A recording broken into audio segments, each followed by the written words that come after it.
The S&P 500 and the Nasdaq 100, we look at the day, it's kind of mixed overall. We saw nice highs be developed on the Nasdaq, almost breaking back into all-time highs. But at the end of the day, we saw a little bit of that sell-off once again. Coming back down into our massive key levels, we continue to track 20,750 and then ultimately pinning at that 20,580 range, sitting right on top of it, ending the day there once again. We go into ES, S&P futures, again sitting right beneath 5690. We go into Dow, again, lots of strength overall developed there, continuing to make higher highs and higher lows, clearly where buyers are really dumping their money into. And then you look at IWM mid caps, again, breaking highs, pushing back into that all-time high range potentially. Now, this is the craziest part here, is that one, if we really look at IWM, you traded in this range here for around 2 years, from January 2022 and almost 2.5 years until 2024 of July, which you just broke out of that range. Now, the interesting part here is that you cut right through this level so quickly the first time in 2021, and then you range traded in 2021 from January essentially until January 2022 for a whole year, and between 210 on IWM and highs of around 230. Now, you start to see you break out of this range and you are moving through this area pretty quick here in IWM. So again, really impressive to see what's taking place and just how much pent up demand there is behind these small and mid cap stocks out there. And again, this is where things get really interesting, because as you start to break through these areas so quickly, it has to just show you, again, like I said, the true demand that's playing out there and what's really happening, which in my opinion is clearly a sector rotation. Now, again, we're going to dive into where these stocks are and the biggest opportunities, but there's a few things we should cover first. Now, again, it just gives you the best look when I show you Earning Whisperers here on Twitter. I recommend following these guys. Again, Earning Whisperers on Twitter, and then their website. It's really clean. I'm not sponsored by them. It's free. It's just really good platform. So these are the earnings to expect on the week. Goldman, BlackRock reported this morning. And tomorrow morning, you have Bank of America, Morgan Stanley, Schwab. Those are your big ones. UNH Healthcare again. And then obviously going into Wednesday, ASML. And then Thursday, TSM, Netflix. And those are going to be your biggest ones of this week. And then next week, tech really starts to roll in there. So what is happening right now? I want to go to a higher time frame like the daily. Now, in my opinion, everyone that's trying to get bearish right now, I'm just like, guys, like, where have we been over the past year? Please do not fade the trend. Clearly, the Nasdaq is in a clear uptrend since around April, like mid-April, right? Just gone straight up. I mean, you've been in a real uptrend since, January 2023, but short-term, just parabolic type action right now. That being said, even with some of the selling kind of taking place here, you're seeing money and you're seeing a lot of these stocks just kind of pin sideways.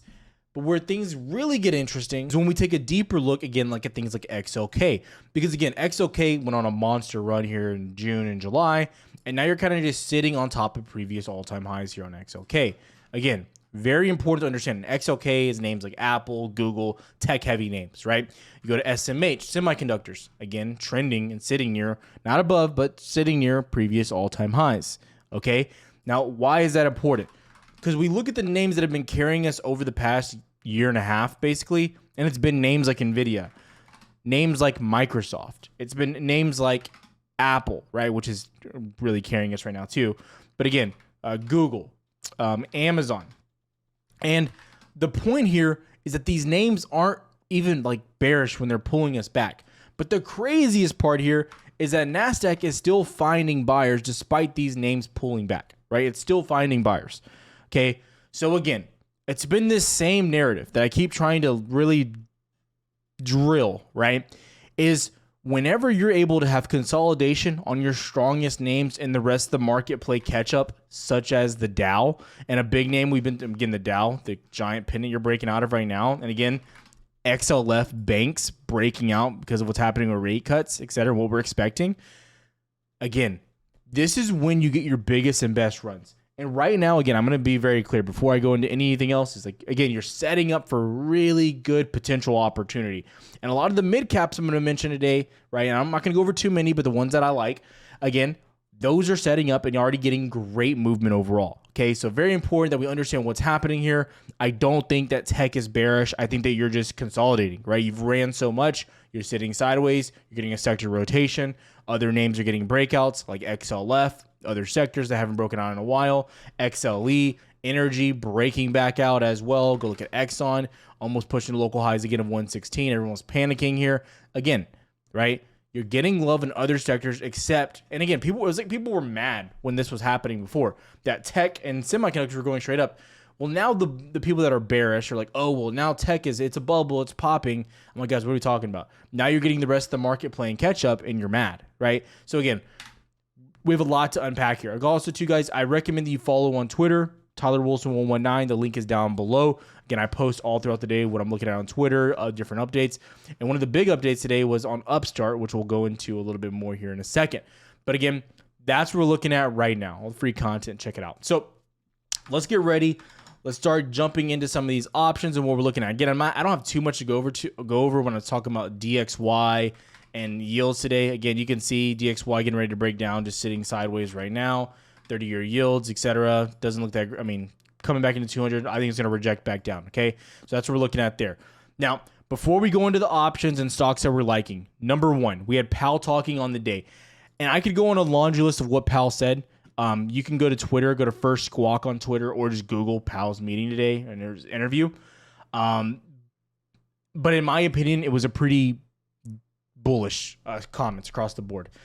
Fed Powell, he was very positive on what he was seeing with inflation. And then this is the funny part, is the focus is shifting towards employment because of what's happening with unemployment rising, of what we've been talking about. The recent inflation readings have given officials better confidence that price growth is decelerating towards the central bank's 2% annual target. He was also really clear in saying that if you wait till you get to 2%, the Fed has waited too long and they put themselves in danger. So again, things that we're looking at right now, and he's very important to say that these past three readings have given them a lot of confidence in what he was saying. Again, where can you see that being addressed in the market? It's IWM. The Russell small mid caps moving very well. And again, I do believe personally that Nasdaq, NES, and Dow will follow sooner than later. You just have earnings coming up, so go figure these are slowing down right now. Okay, now let's go over some equities, some names, some stocks. Let's jump into it. Let's get you out of here as quickly as possible. We've been making some longer videos lately. And now let's briefly talk about my favorite investing app and the sponsor of today's video. If you're interested in trading the exact same broker in which I'm using for options and what I'm doing market research on, this is exactly who I'm using. This is Moomoo. This is their platform on their desktop. You can also check it out for the mobile app as well. This is their live news feed. And if you're thinking about making the switch right now is a pretty good time because right now they're doing a 1.5% cash reward up to $300 if you transfer in. Or if you're just getting started and you want to kickstart your journey, Moomoo is giving you 5 in each of the Magnificent 7 stocks when you make a qualified bonus. You can go down and scroll and see all of this. It's right there on their website. Check them out. The link is down below. One, we're talking about Upstart. And again, I mentioned this in yesterday's video. You popped off on Friday. Today, you popped off again. Now, I posted this also on Twitter, so we have to do a little bit of a deep dive here. Few levels that I'm watching, this level right here, and then also this little previous high you had right there, just for good measure. Okay, so you ended up holding obviously 29.6, and then you kind of got below the 30.2, so you got a little range there, but still you look really good above the 200 SMA. You go to something like the 1 hour chart, you can also see you gapped above, you held above, you went crazy, you're pushing up. You look really good here. I think you look really good over on Upstart. Now this is where things get interesting. We have a flow bot in Discord if you guys want to use it. I don't use it that much, to be honest. It's more for you guys. I track flow manually most of the time, right? So again, if you go to the August, and this is very interesting because they report earnings the week of the 9th. So this next week. Now, but the week before their earnings, this week, August 2nd, these are the juicy ones, ladies and gentlemen. There was about a $10,000 or 10,000, I can't think of the word. My mind is blanking. 10,000 contracts bought, of the calls for $31 on Upstart, expiring on August 2nd. Massive, massive, massive, massive. An example, there are no hedges here. There are no hedges. That's extreme confidence being bought on those. You can also see the rest of the chain here. Again, nothing is really comparing to those contracts. I want to make that really, really clear. When it comes to with volume, you had a little bit being bought. It's like probably the same guy buying these 35s for next week. Also pretty crazy. But again, there's not a lot of other ones. So again, lots of volume coming in here on Upstart. And in my opinion, when we look at Upstart, it's one of the best overall examples of companies that will thrive on rate cuts because they operate on business loans, etc. And guess what? No one really wants to get a loan when rates are sitting where they're at. So again, this is one of those big plays. I think it has room at $35, $36 minimum. Could go higher, to be honest. But again, we traded this one way back, I believe, in like December, November. You guys may remember, but looks really good there as well. Keep an eye on it. Next one is Affirm. Okay, I like Affirm a lot. I like dated contracts here on Affirm. Once you get above what your key level, the 200 daily moving average, you mount that level, you look really good. Again, they partnered with Apple for their buy now, pay later. Love that. So I do like Affirm here, trying to break out. Also benefits off of obviously lower rates.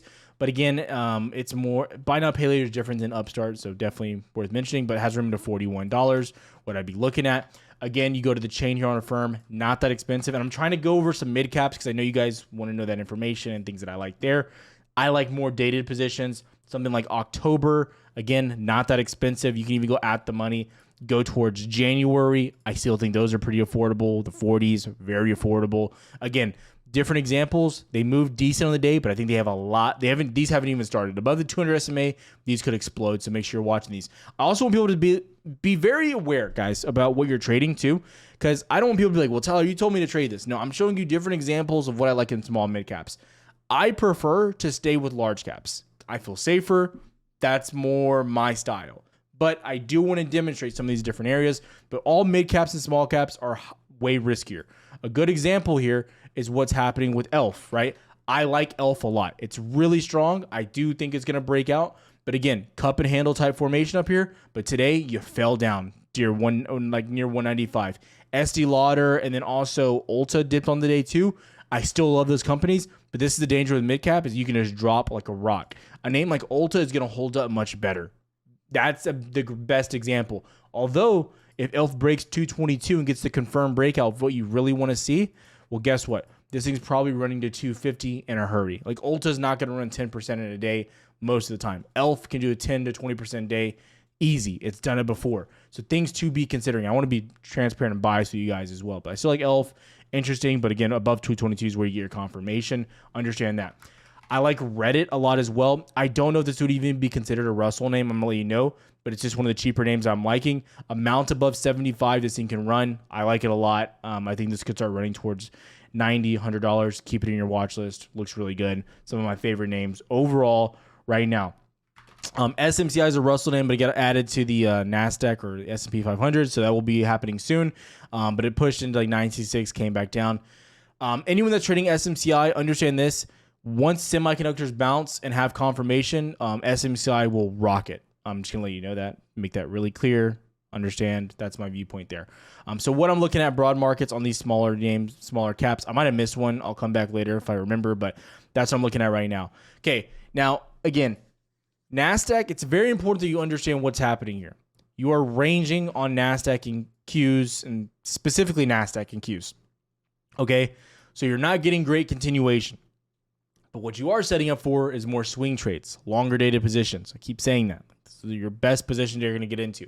Okay, now when we go over some of these names, this is why I express longer dated positions so you're not getting spooked or dropping 30% on your contracts overnight. NVIDIA, you're not getting the confirmation that you want. You can't hold your like 130 level. You're just not holding it. You break back down. It's gross. Sucks, right? SMH, semiconductors, holding below 278, I believe. Right here is your, I don't know why that level moved up, but around 278 right there. You can't hold that level right now. Not ideal. Just ranging. AMD, can't hold 185. Tried to mount it today, pushed back down, right? That's the bad news about right now with semiconductors, okay? However, I do think the longer dated positions, specifically NVIDIA, I like AMD a lot, but I think NVIDIA is just the safest name out there. Those are setting up awesome. Another big name, AVGO. The split just happened, right? Start of your split. This is really interesting. If you start to mount 173 here on AVGO, another monster play potential, 173.5 locally, monster play potential back into highs, right? I suspect volume, a lot of people that didn't trade AVGO can now trade AVGO. So be looking at that one as well, especially with the higher lows that are established here. As you can see, make sure you understand what you're looking for. But all in all, right now, especially with semis, especially with tech, I think you're on cruise control. You're just waiting. You have a lot of earnings coming in soon. So I think the play here is to not get hyper aggressive. You're waiting for these earnings to start rolling in because that's what's going to get you the continuation that you need. You're in a really interesting point right now. Before, earnings were your driving factor that would hold you up. In my opinion, you have the Fed in your corner now. The Fed is like, we're about to cut rates. That's something that you have to understand. We have not been in this good of a situation in 2 years, okay? So the fact that we're about to cut rates, I don't want to say that earnings aren't going to affect the market. They will. And if good earnings will make the market go up a lot faster, a lot quicker. We won't have to wait that long. So that's very important to understand. But what I will say, though, here, you're in a position that I kind of want some dips across the board because I think over the next month or two, you're setting up for an even bigger push. Again, heading into the election, you look good. You look hot. You look like you want to get continuation if I've ever seen the market want continuation. Those are the things that I'm looking at right now. So I want to make that transparently clear for everyone here, right? So this is like the driving, like Powell saying this is all I really needed to see. Everything else is kind of secondary. Right now, I'm just trying to not get caught with my hand in the cookie jar. I just want to wait, let earnings kind of play out here, get some dips, cool. Like Netflix is a great example. Last earnings on Netflix, go watch the tape. It dipped on earnings, and guess who was buying down here? We were. We made a monster move back to 620. Awesome, paid off huge. But that's where you make your money, guys, is understanding where you're getting the value, where the opportunity is right now. I think there's value out there. Names like Amazon, Tesla, rejected back off that level. We called that one on Twitter, by the way, for you guys. But again, some of these names are getting cheap. Don't get me wrong, but understand that even though they have value, you have volatility ahead of you, right? This and the week after this, you're going to have volatility across the board. So I'm going to tell you right now, the next week and a half, I don't think are going to be the most fun videos for me or the most crazy trading sessions. I'm going to be transparently honest, okay? I think earnings will give us an impact, but you're not going to get true continuation across the board until like the next 2 weeks, right? We got to get some of this earnings out of the way. We have to get the uncertainty out of the way. And you're seeing that across the board right now. I'm just telling you right now. I'm telling you though right now, names like NVIDIA, you're going to have your 30 billion rev. I'm willing to bet money that NVIDIA hits the 30 billion revenue marker. And when that happens, you're going to see just an outflow overall. So again, what I love in the market, again, not the greatest video today. I'm sorry if I'm not hyping you up or anything. If anything's hype worthy, it's the mid caps, like upstart, monster play potential. But again, that's what I'm focused on. That's what I'm looking at. If you have questions, comment down below. I'll see you guys tomorrow. Have a good one, traders.